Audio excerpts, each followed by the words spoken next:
warahmatullahi wabarakatuh. Halo teman-teman, kembali lagi bersama saya Tessa Jevina Damanik pada mata kuliah Telaah Kurikulum.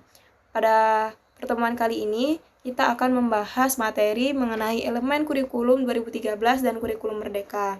Adapun materi yang akan kita bahas itu yang pertama mengenai standar kompetensi lulusan atau biasa disebut dengan SKL, yang kedua itu standar isi, dan yang ketiga itu zonasi dan domisili.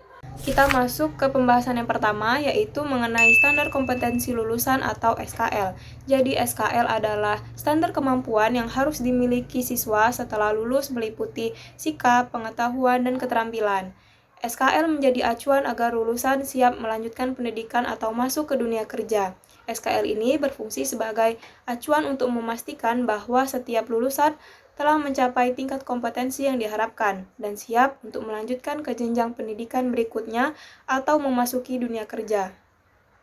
Adapun tujuan dari SKL itu yang pertama untuk pendidikan dasar. SKL pada pendidikan dasar ini membangun fondasi kuat dalam berbagai aspek penting bagi peserta didik, mencakup pengembangan kecerdasan, penguasaan pengetahuan, pembentukan kepribadian yang baik, penerapan akhlak mulia, serta keterampilan dasar yang memungkinkan siswa untuk hidup secara mandiri. Kemudian, tujuan SKL yang kedua itu untuk pendidikan menengah umum, di mana standar kompetensi lulusan dirancang untuk lebih meningkatkan potensi siswa dalam bidang kecerdasan, pengetahuan, dan kepribadian.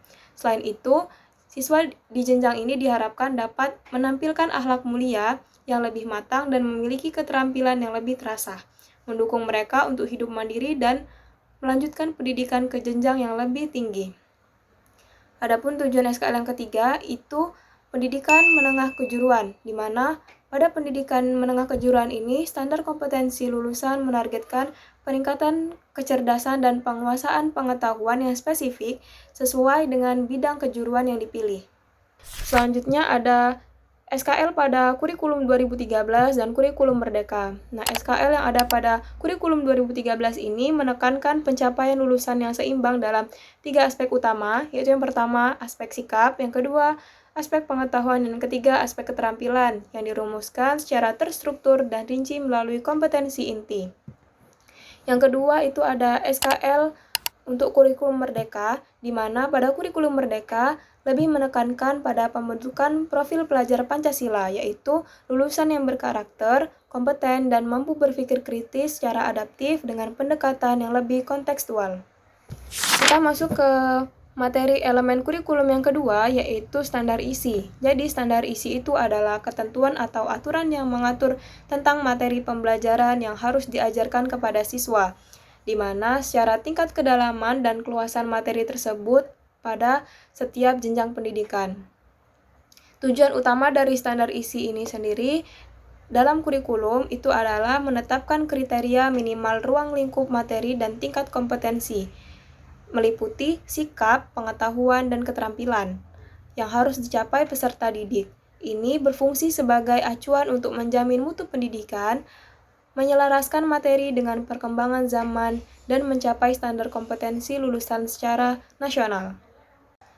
Adapun standar isi untuk kurikulum 2013 atau K13 itu disusun secara cukup rinci dan terstruktur. Materi pembelajaran diatur melalui kompetensi inti atau biasa disebut dengan KI dan kompetensi dasar atau KD.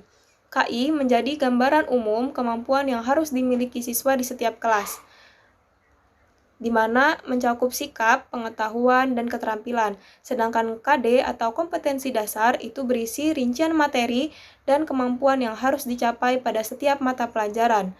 Jadi, pada K13, guru ini cenderung mengikuti materi yang sudah ditentukan secara sistematis dan berurutan.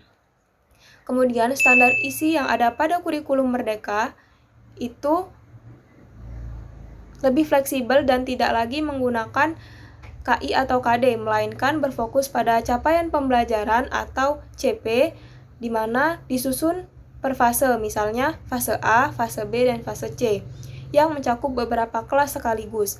Materi tidak diatur secara kaku per tahun, sehingga guru memiliki kebebasan untuk menyesuaikan kedalaman dan urutan materi sesuai kebutuhan dan karakteristik siswa. Penekanannya lebih pada pemahaman konsep dan pengembangan kompetensi, bukan sekadar penyelesaian materi. Kita masuk ke materi pembahasan elemen kurikulum yang terakhir, yaitu zonasi dan domisili. Jadi, zonasi itu adalah pembagian wilayah berdasarkan jarak atau lokasi tertentu, biasanya digunakan dalam konteks pendidikan. Misalnya, penerimaan siswa baru, artinya seseorang diprioritaskan berdasarkan kedekatan tempat tinggalnya dengan lokasi yang dituju seperti sekolah. Yang kedua itu domisili. Domisili ini adalah tempat tinggal seseorang secara nyata atau sesuai alamat yang tercatat, misalnya di KTP atau KK. Nah, domisili ini menunjukkan di mana seseorang menetap atau tinggal di kehidupan sehari-hari. Kita masuk ke zonasi dan domisili pada kurikulum 2013 dan kurikulum Merdeka. Jadi pada kurikulum 2013, sistem zonasi ini digunakan sebagai dasar utama dalam penerimaan siswa. Sekolah lebih memprioritaskan calon peserta didik yang tinggal dekat dengan sekolah. Domisili menjadi bukti utama untuk menentukan apakah siswa termasuk dalam zona tersebut. Biasanya dibuktikan dengan kartu keluarga. Tujuan dari zonasi dan domisili pada kurikulum 2013 ini adalah pemerataan pendidikan agar tidak terjadi penumpukan siswa di sekolah tertentu saja. Kemudian, zonasi dan domisili pada kurikulum Merdeka. Pada kurikulum Merdeka, sistem zonasi tetap digunakan, tetapi lebih fleksibel dan berkembang menjadi beberapa jalur penerimaan seperti zonasi atau domisi, afirmasi, prestasi, dan perpindahan orang tua. Istilah domisili semakin ditekankan tidak hanya sekedar alamat administratif, tetapi juga mempertimbangkan tempat tinggal nyata siswa. Hal ini dilakukan agar sistem lebih adil dan tidak mudah dimanipulasi. Masuk ke kesimpulan dari materi yang sudah saya jelaskan, bahwasannya transformasi pendidikan dari kurikulum 2013 ke kurikulum Merdeka menunjukkan pergeseran dari sistem yang kaku menjadi sistem yang lebih fleksibel dan berpusat pada siswa. Standar kompetensi lulusan atau SKL kini lebih menekankan pembentukan karakter melalui profil pelajar Pancasila, didukung oleh standar isi yang tidak lagi mematok materi per tahun, melainkan berbasis capaian pembelajaran atau CP per fase, agar guru bebas menyesuaikan kedalaman materi dengan kebutuhan siswa. Sementara itu, penerapan sistem zonasi dan domisili tetap menjadi pilar pemerataan akses pendidikan. Namun, pada kurikulum Merdeka, penerapannya menjadi lebih adaptif dan transparan melalui berbagai jalur masuk, guna memastikan keadilan sosial dan kualitas pendidikan yang merata bagi seluruh peserta didik. Cukup sekian materi yang dapat saya sampaikan. Jika ada salah kata yang mungkin sulit dipahami, saya mohon maaf. Kepada Allah saya mohon ampun.